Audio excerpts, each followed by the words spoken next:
네, 이번 시간은 여야의 삼선 중진들과 함께하는 디톡스 정치입니다.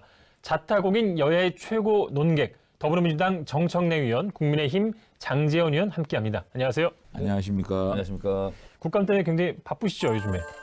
예, 뭐 바쁜데 네. 또 이렇게 알고리즘에는 출연할 시간은 또 있습니다. 예. 야당이 제 역할을 못하니까 재미가 없고요. 긴장도가 좀 떨어져 있습니다.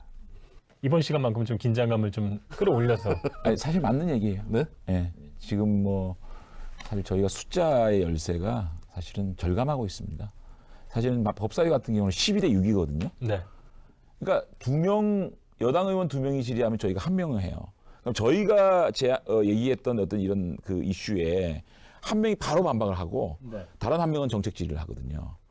근데 저희가 이 논란을 다시 와서 반박을 하려고 그러면 자기가 준비한 정책 질의를 못 해요. 네. 그러다 보면 언론에서는 정쟁이다 이렇게 될 수밖에 없잖아요. 답변하는 저 태도를 네. 장제원 의원님, 진지한 질문해 주셔서 수고 많으셨다는 말씀드립니다. 1,800억 정도를 공사를 몰아주기로 했어요. 교육부는 왜 감사를 안 합니까? 정리해서 그때 말씀해 주시기 바랍니다. 저희가 해야 할 것은 뭐 굉장히 잘해주고 계시고 대안도 많이 제시해 주시고 하지 말아야 할 것은 사실 좀 말 끊기, 화내기, 우기기가 있었는데 저희가 이걸 좀 완화하기로 했습니다. 코로나 조치도 좀 완화가 돼서 이번 이제 국정감사 핵심 쟁점 중에 하나가 이제 정치권이 연루되어 있다는 의혹이 불거진 라임과 옵티머스 펀드 사태인데 어떤 내용인지 먼저 알아보고 오겠습니다. 저희 리포트 먼저 보시죠. 라임은 자신들이 운용한 펀드 중 하나인 무역금융펀드에서 부실이 발생했지만 이를 감추기 위해 수익률을 조작했다는 의혹을 받고 있습니다. 검찰은 정작 옵티머스가 돈을 모은 뒤 서류를 위조해 대부업체와 부실기업 등에 투자한 것으로 보고 있습니다. 환매가 중단된 펀드의 금액은 벌써 900억 원을 넘어섰습니다. 사태 주범으로 지목된 김봉현 전 회장이 법정에서 강기정 전 정무수석에게 이모 전 대표를 통해서 로비 명목으로 5천만 원 전달했다라고 주장을 했고, 뭐 강수석은 전혀 이제 사실 무근이라면서 다시 이제 김 전 회장을 고소했는데요. 이런 증언들에 대해서 어떻게 보고 계십니까? 이건 제가 취재를 했습니다. 예. 강기정 전 수석에게 직접 전화를 했어요. 네. 청와대에서 만났다. 청와대 안에서. 밖에서 만났으면 큰일 날 뻔했다. 예. 청와대 안에 들어가려면 검색대, 보안 검색대를 지나가야 됩니다. 그러면 소지품 이런 거 다 카메라에 다 잡히고요. 그래서 현금을 들고 들어갔다 나왔다 할 수가 없다. 본인도 받아서 나오면 또 걸리거든요. 그래서 청와대 안에서 그 사람을 만났다는 것이 천만다행이다. 두 번째 저한테 얘기해 줬던 것은 그 김봉현 씨가 네.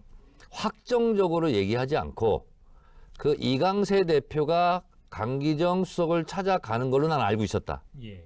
그래서 자기 생각을 얘기한 거래요. 그 본인은 이모 씨에게 돈을 전달한 거를 그렇죠. 얘기를 한 거고요. 근데 이제 이강세 그 이모 씨는 나는 그렇게 돈을 받지 않았다. 또 이렇게 본인은 진술하고 있는 거예요. 그래서 사실은 두 사람 간의 논쟁이에요. 근데 강기정 수석이 이름이 튀어나온 건 사실이고, 그러니까 이제 보도가 됐고, 그래서 언론중재위에 그 중재 요청을 했고, 예. 관계자들 다 고소했고, 예. 지금 그런 상태입니다.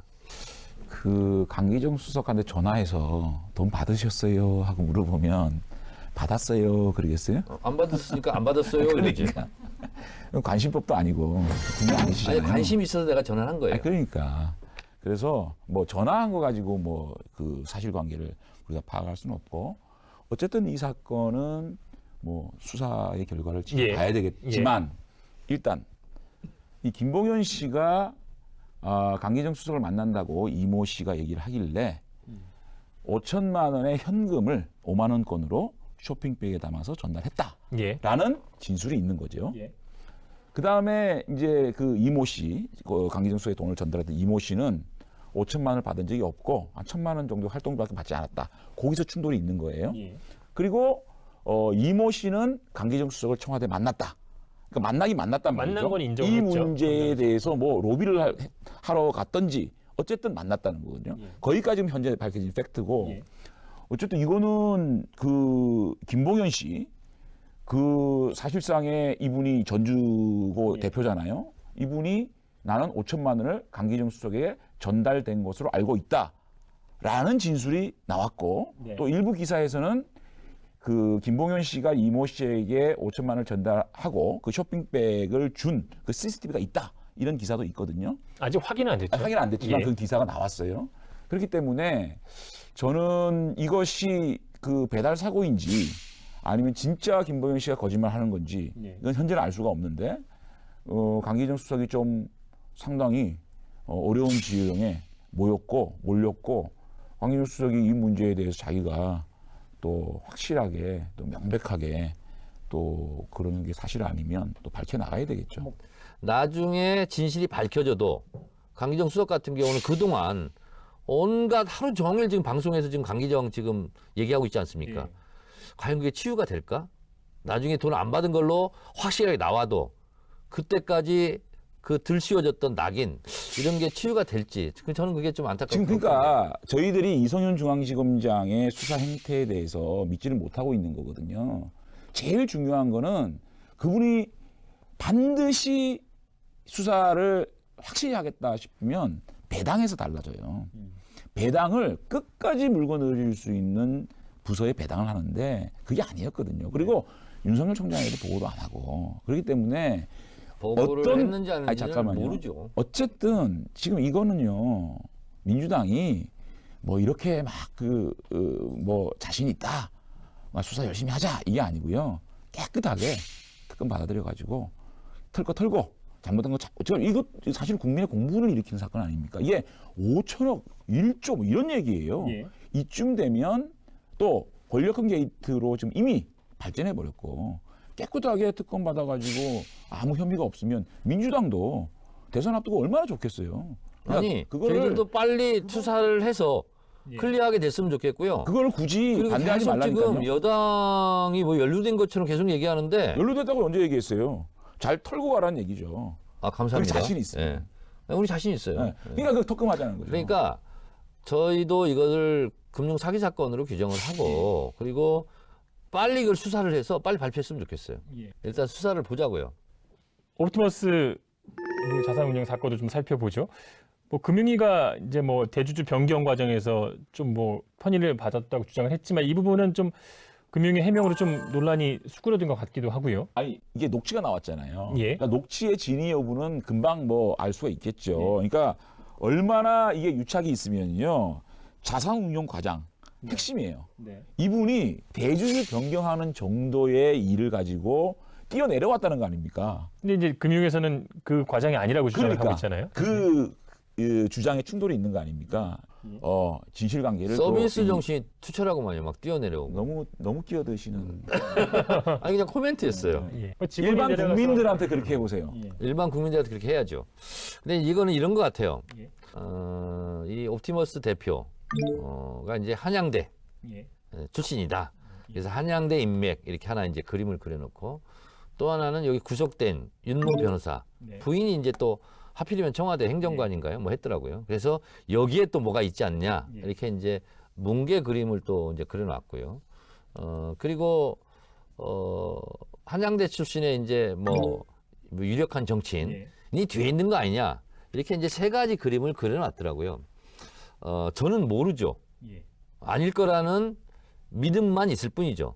그래서 이 부분도 자꾸 이렇게 이제 루머로 아니면 찌라시로 이렇게 돌아다니니까 이것도 빨리 수사를 해서 예. 명명백백하게 좀 밝혔으면 좋겠어요. 아니, 그러니까 찌라시라고 얘기를 하는데요. 이게 내부 문건이에요. 이를테면 이 회사가 펀드를 유치하기 위해서 좀 허풍을 떨기 위해서 이런 분들이 우리 주위에 있다라고 보여주는 외부용이 아니라 내부적으로 참 큰일 났다. 이것을 어떻게 치유 문건이에요. 그것도 변호사가 작성한 거거든요. 그러니까 이것을 누구한테 보여주기 위한 문건이 아니라 내부적으로 전략을 짠 문건이기 때문에 신빙성이 있다는 거고 또 하나는 이 문건을 작성한 변호사의 부인이 청와대 민정수석실의 행정관이었잖아요. 예. 옮겨가서 그렇죠. 근데 이분이 사실상 현 대표인 김재현 대표 비서의 차명으로 옵티머스 지분 9.8%를 소유했다는 거 아닙니까? 이런 것들이 얼마나 국민들 시각에서는 의혹이 넘치겠어요. 그러니까 이런 정황을 놓고 봤을 때 권력형 게이트라는 냄새가 물씬 풍기지 않아요? 권력형 게이트에서 참 좋겠다는 표정으로 얘기하네. 정말 이런 거 없어야죠. 예. 없어야 되는데 예, 국감이 끝나면 여야는 바로 내년 4월로 예정된 서울시장 또 부산시장 보궐선거 모두에 또 들어가고요. 대선 준비에 또 들어갈 것으로 보이는데요. 여권에서는 이제 지지율 20%가 넘는 유력한 후보 2명 있고, 야당에선 이제 장제원 의원님의 이제 주장대로 무대는 있지만 이제 선수가 보이지 않는다. 무대도 없어요. 이제 무대도 없어졌습니까? 아니 원래 없었어요. 예. 무대하고 마이크가 없습니다. 아니 근데 김무성 무대 있잖아요.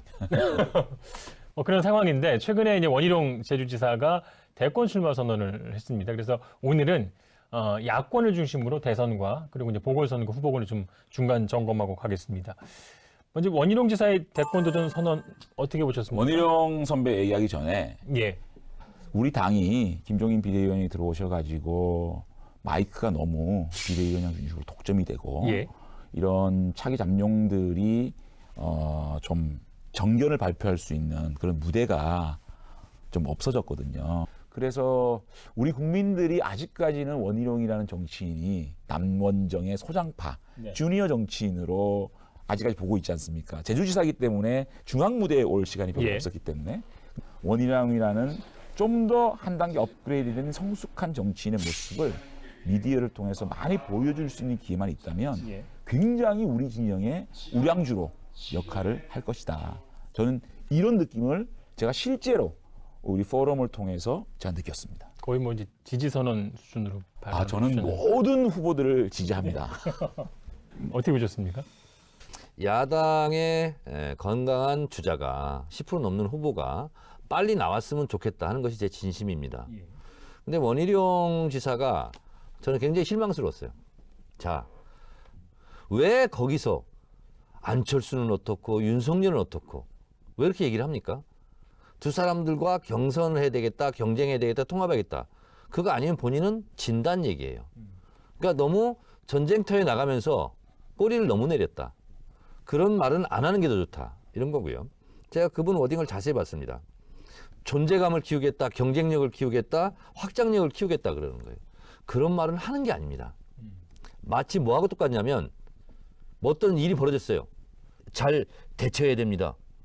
어떻게 대처할 건데? 라는 얘기를 하지 않고 잘 준비해야 됩니다. 이렇게 얘기해요. 준비의 내용이 뭐고 대처의 내용이 뭔지 얘기해야 돼요. 나의 경쟁력은 이겁니다. 라고 얘기를 해야 되는 거예요. 아니 우리 진영의 첫 주자가 이렇게 출마 선언을 한다 그러는데 이렇게 얘기를 합니까? 네? 제주도라는 그 특별자치도를 한번 보십시오. 청정지역으로 만들었어요. 코로나에. 방역을 가장 잘한 자치단체입니다. 그런 것들에 대한 위기관리 능력이 있는 거고요. 또 제주도를요. 중국에서 당시에 제주도가 굉장히 부동산이 활성화돼 있을 때 중국으로부터 엄청난 투자 제의를 받았어요. 그런 것들을 적절하게 고도 제한이라든지 이런 것도 하면서 자연을 지키면서도 투자를 받아가지고 슬로시티와 또 발전적인 현대 도시의 모습을 병존시키는 지금 제주도 한번 가보십시오. 해변도로부터 시작해서 눈부시게 원희룡 지사가 발전시켜 놓은 게 있거든요. 저는 그런 것들이 국민들로 한다면 원희룡 능력 있네 라고 인식이 변할 때가 있을 것이다. 그렇게 되면 가장 확장력이 있는 분이 원희룡 아니냐 이렇게 자신의 확장력을 얘기하는 거죠. 그러면 뭐 이런 질문 들어보고 싶습니다. 원희룡 지사가 일단 이제 대선에 나오겠다는 의지를 피력을 했고요. 아직 뭐 후보들이 많이 보이지는 않지만 이제 장 의원님 보시기에 어떤 인물들이 앞으로 좀 나올 거라고 예상하십니까? 뭐 당 밖으로는 예. 안철수 후보가 최근 9%까지 나왔죠. 참 놀라운 지지율인 게 3명밖에 안 되는 정당의 대표거든요. 그러면 언론 노출이 거의 없습니다. 네. 김종인 야당 측에는 김종인 비대위원장 외에는 언론에 노출되기 힘든 상황인데도 불구하고 아니 우리 장제원 의원님 많이 나오시는데. 저는 이제 아직까지 예. 아니, 거기는 장제원, 하태경 그리고 김종인 이렇게밖에 없어요. 그래서 그 얘기는 하지 말고 그 안철수 대표가 9%까지 갔다는 굉장히 그 확장 가능성이 있다는 거고요. 그 다음에 무소속으로 홍준표 대표. 이분은 뭐 대통령 후보를 거치신 분이고, 또 외곽 조직이 잘 돼 있는 분이고, 예. 또 이분은 또 확실한 매니어층이 있는 분이고, 또 내부로는 오세훈 전 시장도 있고요. 또 유승민 의원 같은 경우에는 또 젊은 층에 그래도 어느 정도 매력을 가질 수 있게 하는 그런 후보고, 거기다가 또 저희들이 플러스 알파로 비장의 카드가 있으니까. 좀 말은 할 수 없겠지만 한 분이 선정되면 저는 폭발적으로 지지율이 올라갈 수 있다라고 생각을 합니다. 특별히 새로운 분은 보이진 않는데요. 새로운 분 말씀드리기 전에 예. 누구도 있다, 뭐 이렇게 장제원 의원이 아니라 다른 분들도 그렇게 막 얘기하더라고요. 그래서 초등학생 출석 부르는 것 같다, 제가 이렇게 얘기를 했어요. 사람이 많다는 것은 역으로 보면 사람이 없다는 뜻입니다. 뚜렷한 주자가 없는 거예요. 우리는 많기 때문에 이 사람들을 다 합치면 이긴다. 그거는 그야말로 정치 공학이죠. 비과학적인 과학이죠. 안철수는 남의 당이에요. 홍준표도 남의 당이고, 오세훈 글쎄 경쟁력이 있을까? 이런 생각이 들어요. 그래서 지금 거론되고 있는 사람들은 대선 주자가 되기 힘들다라고 저는 생각하고요. 결국은 국민의힘의 대선 주자는 김종인 비대위원장이 먹을 거다. 저는 그렇게 생각하고 있습니다. 왜 그러냐면 4월 보궐선거에서 어찌됐든 국민의힘이 이기든 아니면 서울에서 박빙으로 지든 예를 들어서 한 5% 이내로 졌다. 그러면 저는 김종인 비대위원장이 굉장히 잘한 거라고 봅니다. 한 5% 정도만 지더라도. 그러면 부동의 스트라이커가 돼요. 그 상황 속에서 김종인 비대위원장 나가라? 비대위원장 그만둬라? 이렇게 얘기하는 분들이 쫓겨날 거예요. 김종인 비대위원장이 대통령 후보 되는 걸 마치 바라는 듯한 그런 말씀들을 하시는데요. 가능성이 일단 충분히 제가 있지 이제 그 않습니까? 얘기를 할게요. 우리 정청래 의원님께서 우리 당의 후보들이 초등학생 출석 부르는 것 같다. 참 아프게 받아들여요. 후보가 참 어렵습니다. 없습니다. 워낙 어려워진 당이었어요. 이제부터 시작해야죠. 들판에서 지도자가 없어갖고 정말 지도자가 하늘에 떨어져 줘야 되는데 우리는 그 지도자가 없어가지고 들판에서 헤매고 들판에서 우리 어디로 가야 되나 이렇게 참 불쌍하게 떠돌이 생활을 하고 있는데 김종인 비대위원장의 그 대망론 저는 가능성 제로라고 봅니다. 대통령이 가져야 될 가장 큰 덕목이 뭡니까? 국민 친화력이에요. 예. 근데 이분은 국회의원 5번을 하고 여야를 진보와 보수를 넘나들면서 대표를 2번 하신 분이에요.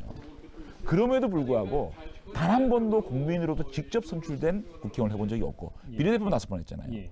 또 단 한 번도 당원들을 통해서 대표가 돼본 적이 없는 정권 내나 그런 비대위원장 해줄게 이래서 비대위원장을 두고 난 분이잖아요.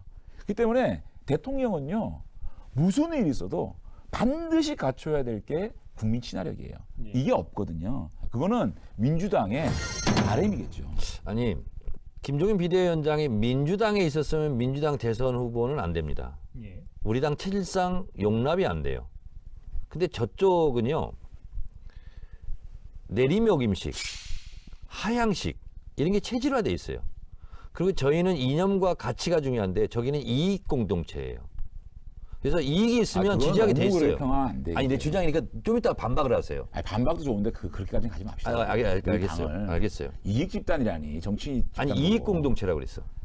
그건 자, 그런데 저쪽은요, 좀 세다 생각되면 그분을 지지할 가능성이 높아요. 예. 지금 아까 들판에서 헤매고 있다고 그랬어요. 많은 의원들이 우리 들판에서 이렇게 고생하고 헤매고 있는데 저 사람이 지팡이 들고 나타나는 모세야. 우리는 가나안 땅으로 우리 인도할 거야. 라고 생각하는 분이 저는 많이 있을 것 같아요. 당명 정했죠. 당 색깔 정했죠. 당사 입주했죠. 그런데 거기에 대해서 왜 당신은 전행을, 왜 민주적 절차 없이 혼자 독선적으로 다 결정하냐 라고 주장하는 사람이 장제원은 딱 한 명이에요. 저는 그래서 저 당이 민주정당인가? 당내 민주주의가 있는가? 이런 생각을 솔직히 하는 거예요. 그래서 저는 하다가 시간 가다가 결국은 김종인 비대위원장이 대선 후보가 되는 거 아니냐라고 저는 생각을 하는 거예요. 제가 이렇게 얘기한 거에 대해서 반박하세요. 요즘 민주당을 보면 전체주의 정당 같아요. 당명이 떨어지면 어느 누구도 불합리에 대해서 얘기하는 분을 못 봤어요. 금태섭 의원이 자신의, 제가 법사위에 김태섭과 같이 있었잖아요. 이 공수처 문제만큼은 이분은 자기의 소신이에요. 그런데 저는 본회의장에서 반대를 누를 줄 알았는데 기권을 하더라고요. 그 정도의 이 헌법기관, 입법기관으로서의 재량도 없는 민주당이 저희들 보고 이익공동체다? 그런 말을 할 수 있는 자격이 있는 분이 한다면 수용할게요.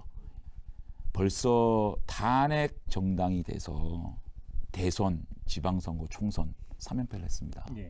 4연패를 하면 아마 정당이 소멸될 가능성이 높습니다. 이런 상황에서도 저희들이 몸부림치지 않고 들판에서 울며 불며 새로운 리더십을 만들어내지 못한 정당이라 그러면 저도 정치 그만해야죠. 일단 뭐 내년 4월에 이제 보궐선거 얘기도 잠깐 좀 언급하고 가겠습니다. 당내에서 이제 뭐 서울시장, 부산시장은 조금 유리하다고 판단하는 것 같고요. 서울시장은 후보 찾기도 힘든 것 같다는 좀 느낌이 드는데 어떤 후보들이 좀 나설 것으로 예상을 하고 계십니까? 일단 서울시장 후보는 대권 후보들과 맞물려서 아마 뭐 우리 정치권에서 말하는 가르마가 타지겠죠. 또 대권 후보의 일부가 서울시장에 출마할 수 있을 것이고 이런 가운데서 저는 또 후보가 결정될 거라고 보고요. 부산시장은 오리무중입니다. 부산시장 후보로 국민의힘 쪽에서 거론되는 인사 중에서 장제원 의원이 아마 인지도 1등일 겁니다. 그래서 장제원 의원이 선택하면 본인이 되든가 아니면 본인이 누구를 되게 만들든가 부산시장은 그렇게는 할 수 있을 것 같아요. 장제원 의원. 시원하게 출사표를 한번 던져주시죠. 아니요, 그 아마 이런 고민을 넘지를 못할 것 같아요. 제가 국회의원이 된 지 지금 사실 뭐 6개월도 안 됐잖아요. 근데 올 연말에 출마 선언을 해야 되지 않겠습니까? 그러면 6개월도 안 된 상황에서 출마 선언을 한다? 이것을 과연 부산 시민들이 참 기쁜 마음으로 수용해 주실지. 이를테면 이런 거잖아요. 서울시장을 출마하겠습니다. 배지 떼고. 이러면 용기 있게 보겠지만 그건 안 돼, 나 때문에. 제가 배지 떼고 부산시장 출마하겠습니다라고 얘기를 하면 차짓 잘못하면 욕심으로 보일 수 있거든요. 왜냐하면 본선에 이길 가능성이 높기 때문에. 뜻이 없다는 네, 의미인가요? 그래서 제가 부산시장에 뜻이 없다라고 하면 정치인이 아니겠죠. 그렇지만 그러한 그 우리 사상 국민들에 대한 약속, 제가 국회의원으로서 사상 지역을 발전시키고 정권 재창출, 저희가 정권 창출을 하고 또 우리 정치를 좀 바로 세우겠습니다라는 약속을 지켜야 되지 않겠나. 출마 불출마 선언이 출마 안 할 것 같으면 선언 안 할 겁니다. 그렇죠. 그러니까 그거를 제가 뭐 남들처럼 뭐 하마평 즐기고 지지율 즐기면서 무슨 이렇게 간보는 그런 정치는 제 스타일이 아니거든요. 오늘 뭐 야당 그 정치권의 이제 대선 후보들 그리고 서울시장, 부산시장 후보들 잠깐 좀 살펴봤고요. 오늘도 뭐 역시 뭐 화기애애한 분위기로 끝난 것 같은데요. 뭐 한 주간에 저희가 이제 뭐 쌓인 정치의 독소도 빼고 또 몸의 독소도 빼기 위해서 저희 또 디톡스 주스를 준비했습니다. 감사합니다. 파이팅.